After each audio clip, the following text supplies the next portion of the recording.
What is going on with y'all, man? Look, y'all already know what's going on, man. It's Black Balloon. All right, we're gonna try something new with this video.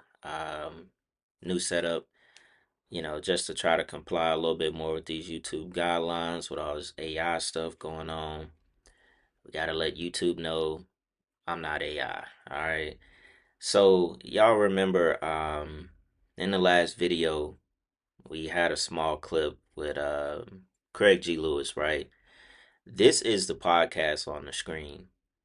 I've told y'all already the 2 hours is worth listening to multiple times. Honestly, you probably have to listen to it a couple times just to catch everything he's talking about.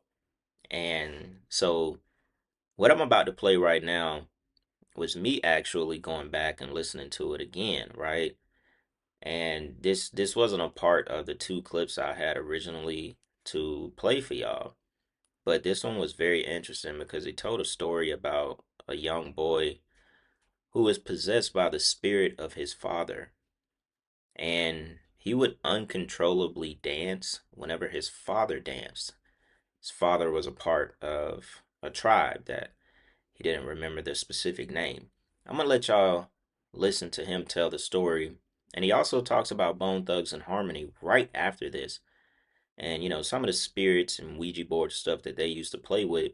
Then I'm going to show y'all this clip from a guy who was close, or I guess did music with Bone Thugs. His name was K Chill. Not really sure who the guy is, but we're gonna check that out as well, man. This is very very interesting. It's kind of mind blowing. Goes right back to what we were just talking about with music frequency and how some of this music is very, you know, controlling, hypnotizing, especially with Bone Thugs and Harmony music back in the 90s. But enough talking. All right, look, we're gonna go ahead and get into this one. And drink and cuss, but we did never related to, the only to get the glory for my not on purpose. Right. Even though he is, we're not gonna get him credit. Right, yeah. Because we didn't want to ever get too far away from God. That's it. We had these Christian backgrounds. Yeah. Back then we had a Christian foundation somewhere. Yep. And so we didn't want that. But God began to show me that a generation was going to raise up because of fatherlessness, because their fathers were imprisoned. They were going to begin to express themselves, because you don't have to know your father for that to be what your father sins to be passed on to you. You don't even have to know it. That's true. And he didn't have to be around. The best example I have for that was, can I just go? Come on. Okay. Be free. So I was in Charlotte, North Carolina, and I did the Truth Behind Hip Hop at a church. And so we were having like an altar call. And I remember a lady came up, and she was,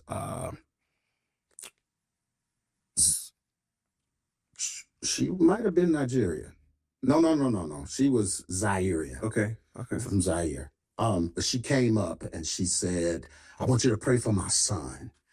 I said, "Okay." And I looked at him, and immediately the Holy Spirit said, "Ask where his father is." So I said, "Well, where's his father?" She said, "Oh, his father's back home in their tribe." Yeah. I forgot which one it was, Tutsi or Hitu, one of those. And he's in his tribe. She said, "But he's possessed by his father's spirit." I said, "What do you mean? Like, what?"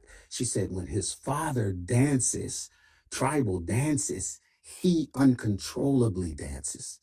So whenever his father over there, it could be any time his father dances, he dances." Really? And then he started moving like this. And she said, he's about to do it. And the boy just started dancing. Yeah. And so I ended up with the power of God casting that spirit out. But that's when I realized the connection that a boy has with his father. It's beyond what we know. It's not, it's not just you give birth to someone, but you actually give more than that. You give you give of yourself to that boy. So whether you're around or not, he's going to be influenced by you. And that's what ended up happening with prison. Guys went to prison. And so when their fathers were in prison, they wanted to they begin to express themselves like their father. So they wore the do rags in the streets, because in prison the do rag represented the hair. That's women's hair. That's the closest you're gonna get to women in prison. Come on. Then they walk around shirtless, tat themselves all up, sag their pants, show their underwear. All of these different things that were happening with the hip hop subculture. It God began to tell me that it would become the norm. It would become the norm. And so, Mm. that vision, God began to just kind of nourish that vision. This is after 3 years of me seeking him. He began to show it to me, and then I spoke the message. Now, that's really something to think about because he put it in a way I've never really thought.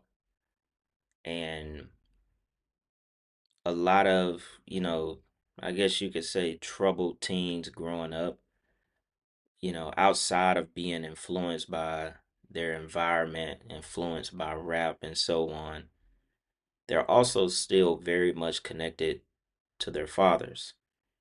I mean, you could say connected to their parents in general, but it sounds like he's more speaking on like those negative demonic type of spirits that they're connected to from their fathers because he related it back to, the sins of your father still being passed down on you, even if you don't know him, even if you're not around him, the things that he does still affects you.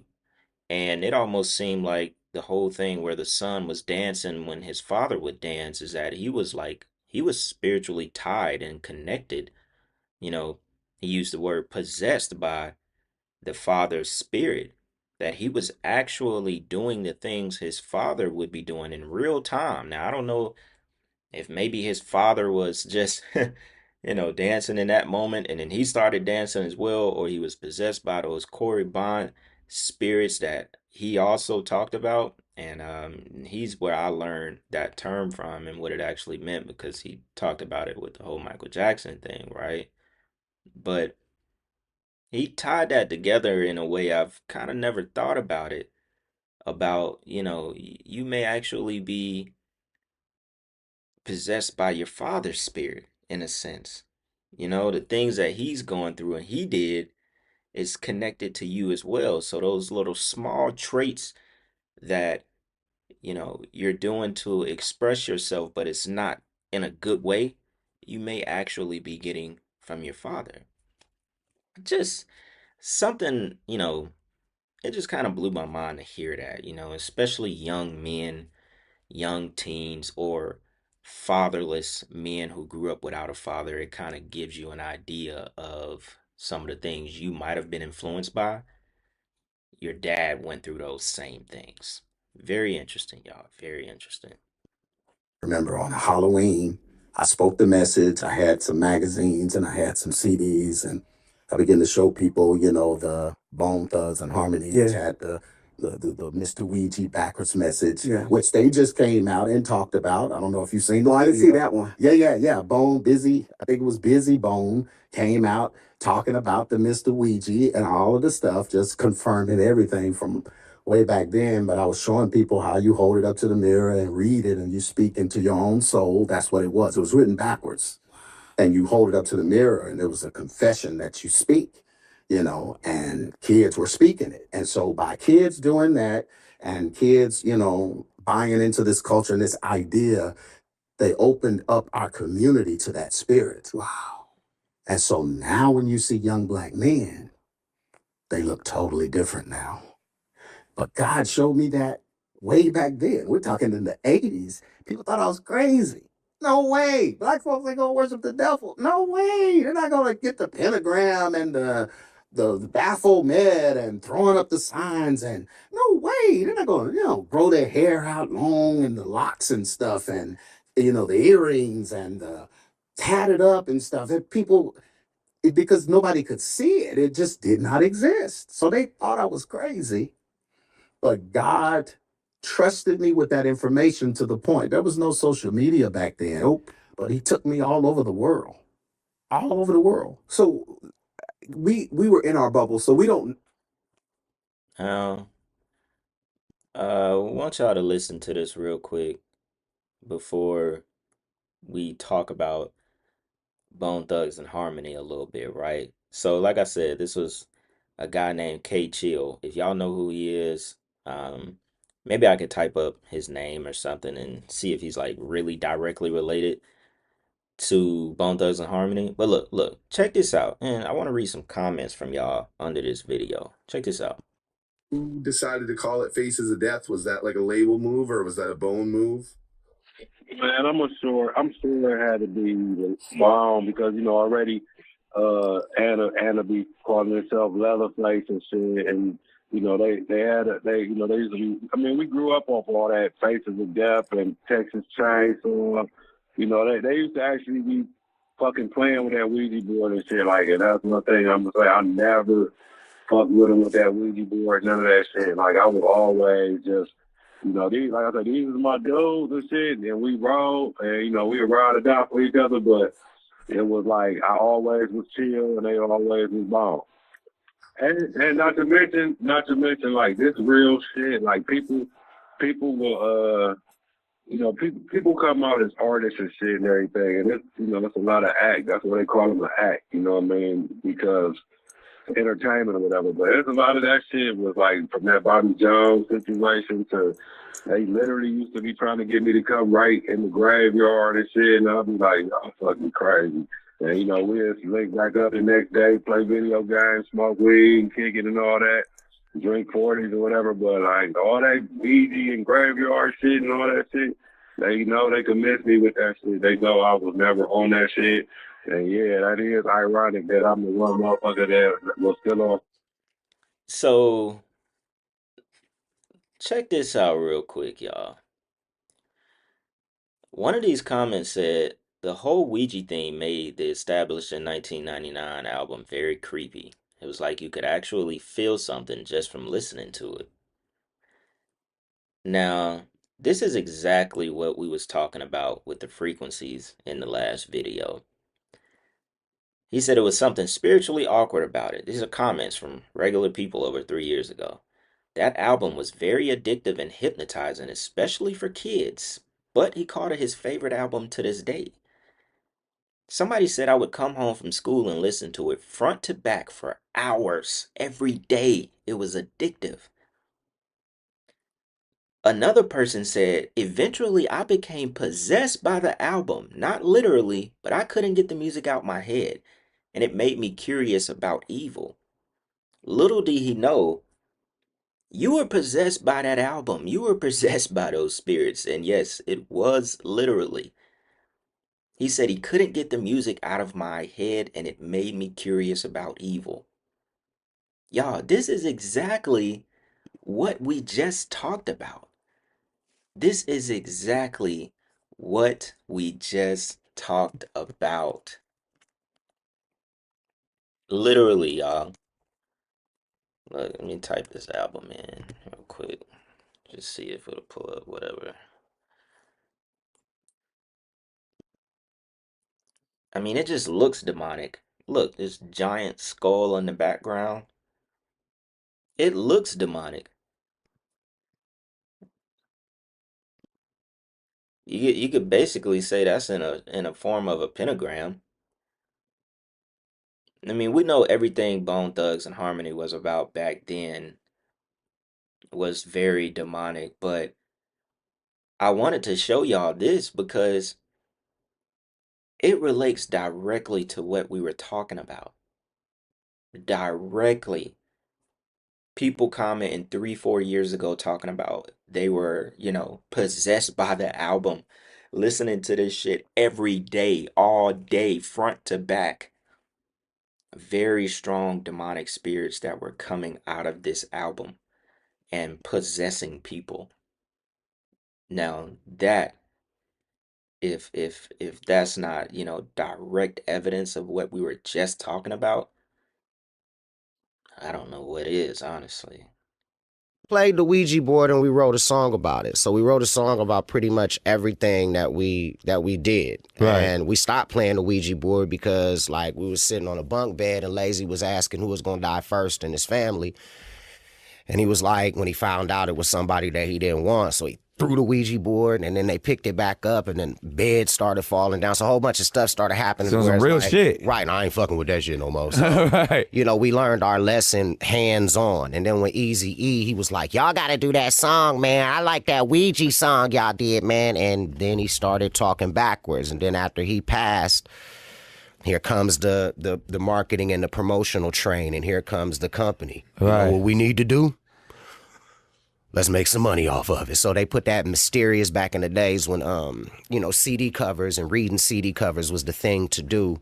So, you know, that it manifested from there, and it, you know, I think it was a whole lot of. Did that you feel? All right, y'all. Man, my computer died right in the middle of me trying to finish this video, but we just gonna finish this last half how I usually do, right? Y'all know I wasn't gonna skip over that part where he was talking about Bone Thugs and Harmony and the song that they made two versions. They made Mr. Ouija, and then they made Mr. Ouija Part 2. The Mr. Ouija Part 2 is on East 1999. Or Eternal 1999, Established 1999, whatever the album is called, right? In Part 2, they had a very dark demonic voice in the background. And I'll take it as that was the voice that was saying it backwards, or saying the chant or the spell backwards.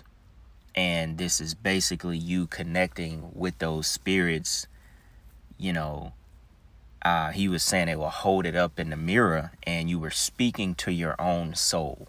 You were basically opening yourself up for a demon, for demonic possession in a sense. You saw the comments we were just reading.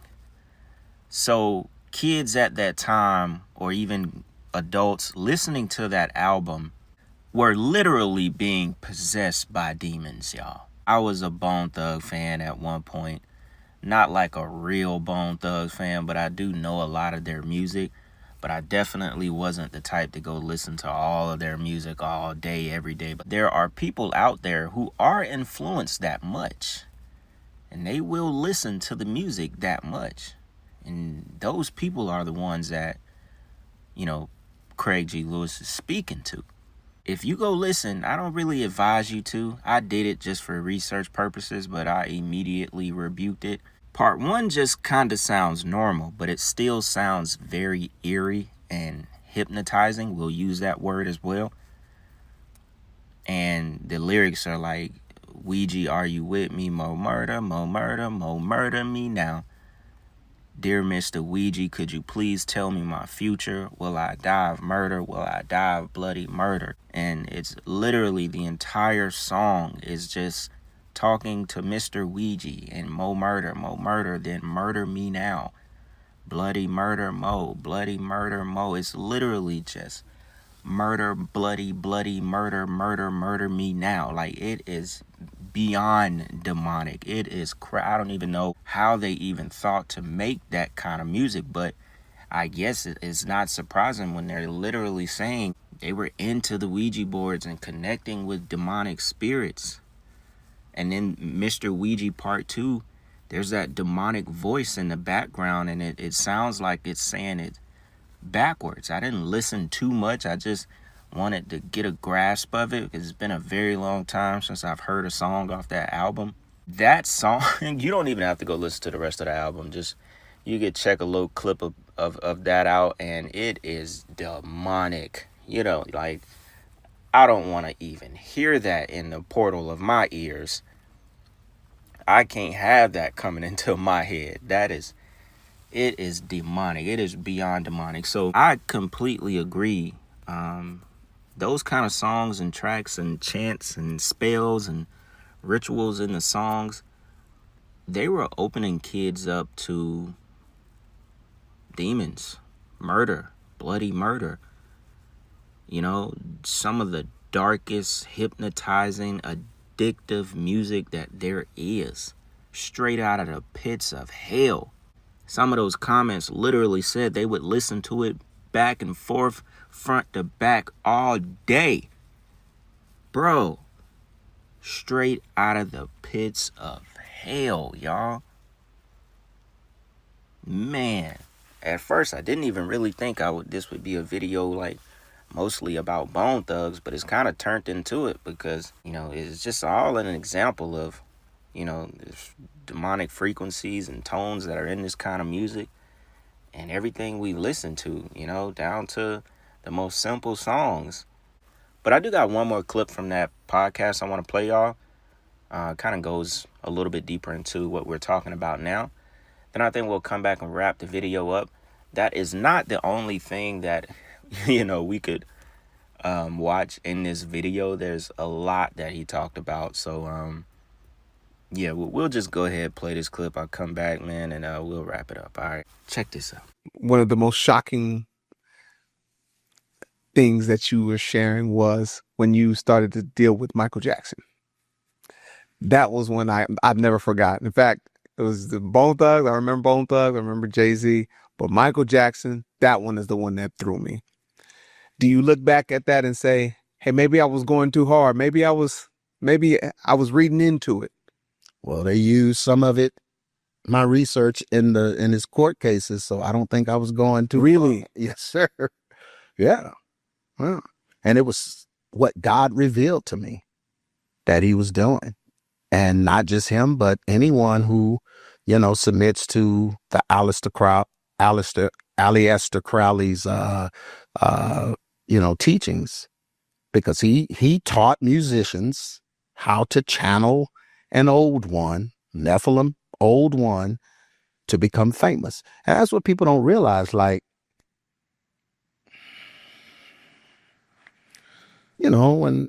if Jay-Z or somebody walks in a room, people just faint or gasp or, oh. Yeah. Beyonce walks in a room a whole night. Yeah. Them homosexuals. Yeah. You know how they do them Beehive folks. They just, and you wonder, like, because of music, the band director plays at the school. Ain't nobody screaming for Teacher Willie that teaches the choir. He got some nice music. Yeah. But nobody's screaming and falling out. There has to be something else. Where there is something else, these guys are taught by Aleister Crowley and the Law of Thelema and those things that he was into, talking to a spirit called Lim. He learned how to channel spirits from the flood. And so there are, through blood sacrifice, through pedophilia, through all of these things, these artists can welcome one of those old ones. Now, who are the old ones? These are the spirits from the angels that came down in Genesis 6, came down, mated with men, created beings. Those beings, God flooded the earth to destroy them. Some of them were 30 feet tall. Now, if you got a 30 foot tall being, he's going to get everybody's worship, And so these guys were used, but these spirits were used to, or these Nephilim were used to getting praise and worship. They were gods, like Greek mythology and Roman mythology and even Yoruba mythology. These are all superhumans with superpowers, where they were half human, half angelic from another realm. Well, God drowned all of them during the flood. That's what the flood was for. That's why nobody could get in the ark with Noah, because everyone's blood was contaminated by this that had happened. And so nobody could get on the ark but Noah and his family, right? And so those, when they lost their bodies, their spirits were hybrid. So they can't go to heaven. They can't go to hell. They roam the earth. And that's why the Bible said they roam in they look for dry places. They're roaming the earth and they're looking for hosts. That was the creation of demons. They're not fallen angels. They're actually spirits, disembodied spirits. And so they're looking for bodies. Well, Aleister Crowley, Madame Blavatsky, those people that studied the Law of Thelema, those people that studied the mystic arts and some of the lost books of Solomon, which, my part 14 of Truth Behind Hip Hop, I go in depth about Solomon. There's a lot about Solomon God showed me. Very interesting guy, to say the least. But they read his books, they get into his mysticism, and it taught them how to control spirits and welcome spirits in and become a host for them. Oh my God. Well, when these spirits that used to get that worship get in a person, now that person becomes polarizing. He walks in a room and everybody's like, oh, and music can't do that. A song, like if I release a song, they can't make you look at me that way. If I'm in a movie, that's not going to make you faint and pass out when you see me. There is a spiritual side of this because they've channeled an old one, and depending on which one it was, that's the level of, a power that they're able to operate with, as musicians and artists and different things. Yo, Mr. Lewis, man, he ties it together so well. I'm just impressed. I'm impressed with the way he ties it together. We're talking about channeling spirits again. And I have XXX up on the screen because it reminded me of the video we did where you remember that phone call that got leaked when X was in jail and he was calling his friend to get this spell so he can do a ritual and summon the goddess Hecate. However you say her name, I don't care. The goddess Hecate, right? A goddess from Greek mythology. Says she was a goddess of magic and witchcraft. Hecate was the ultimate source of arcane knowledge and supernatural power. Invoked in rituals and spells, she was seen as the patron of witches and magicians, granting access to forces beyond mortal understanding. Hecate was linked to the underworld, particularly as the goddess of crossroads and the guardian of the gates of Hades. She was also associated with ghosts and spirits. Her presence was felt at crossroads, both literal and metaphorical, which are seen as places of transition and decision-making. She was believed to guide travelers and protect those who cross these boundaries. Remember, in that phone call, X was trying to summon her so he could get out of jail and the stuff that was going on with him. He could basically be freed from it. So he was willing to summon this deity, this being from those old disembodied spirits of the Nephilim, basically. He said it, 30-foot tall gods. He was willing to summon her and allow her spirit to possess him. And that is what these artists do. Now, when we think about it, and, he said they study Aleister Crowley, as he says it, Thelema, his religion, on how to summon these spirits, how to let the spirits use you, how to welcome them in. It's a process through human sacrifice, the P word, with the little ones, I'm sure. That's why that is rampant in our country. These spirits, of the old are running. They just here running it up. A simple way to put it. He put it together to where now we can understand why they sacrifice artists so much, or why other artists sacrifice another artist or someone beneath them who they, got love for, but they're willing to let them go.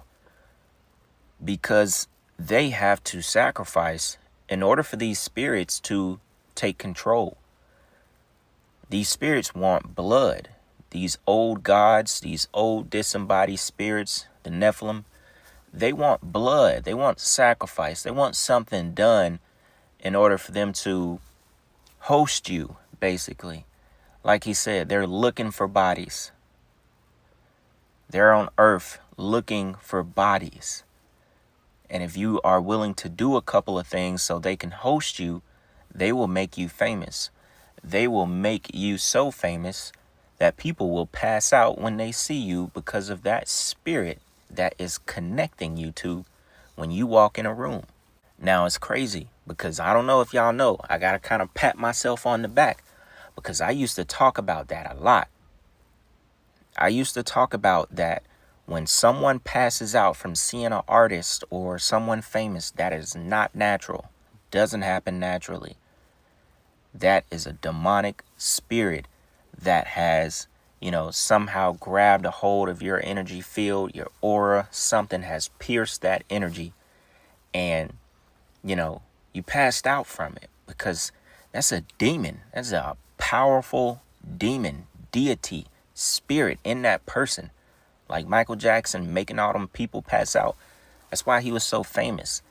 He used Aleister Crowley's rituals and, his knowledge, and he summoned some of the most powerful spirits. That's why he's like probably the most famous artist ever. XXX as well. He summoned very powerful spirits.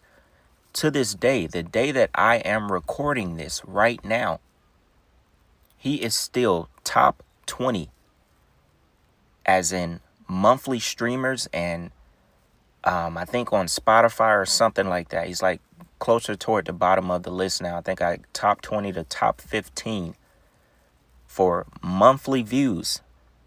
The man has been dead supposedly almost 7 years. Is unheard of for a guy who was barely on the scene and known for just a couple of years. Went from SoundCloud to, huge, y'all. He summoned a very powerful spirit to attach to his fans and his listeners. Same way with a lot of these other artists who still carry a major presence even after they're dead and gone. But I think the way he ties it together, man, is amazing.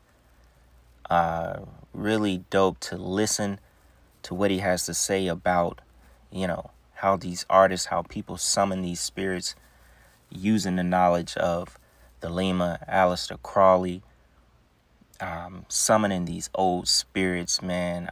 And I thought one last thing, I thought it was very interesting on how he said their spirits are stuck here, they're cursed here because they're hybrid. Even though they're dead, their spirits are still hybrid, y'all. Never heard that before. That's crazy. They were already half angelic and half human. Their spirits are half angelic and half human, which ultimately turns them into a demon, which ultimately allows them to still cross the realm, to still cross the veil, go from being just a spirit roaming looking for bodies to a person almost. Once they find a body, they possess a body, they have the spirit to possess. They have the power to possess, y'all. This is real. Never heard it put like that. The spirit that they have is hybrid. Oh my God, does it, man.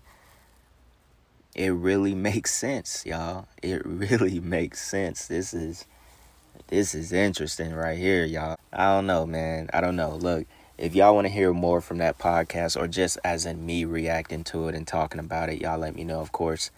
I think the channel name is We Need to Talk, and y'all will find the video if y'all want to go watch it yourselves.